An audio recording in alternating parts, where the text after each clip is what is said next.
I have 11 new Mom's Day templates, and if you have Canva, all you have to do is drag and drop.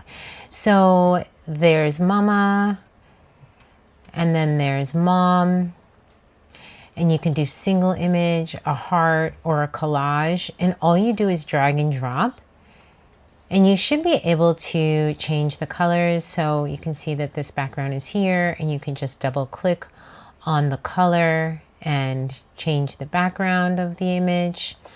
And then all you have to do is drag images in. So if we look at here, you just want to, once you drag it in, then you'll just move it where it makes sense.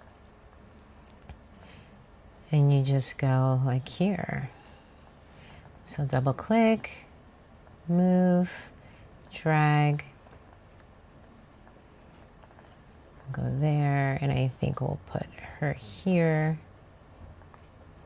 So you can print these out, you can send them digitally,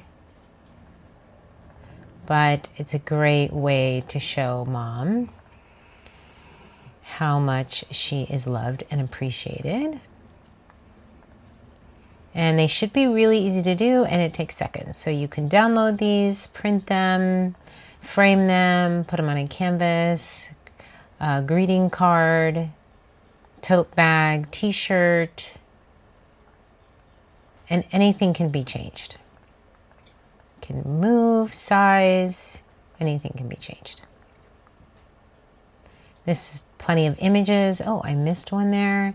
And you can just kind of drag and drop an image in here.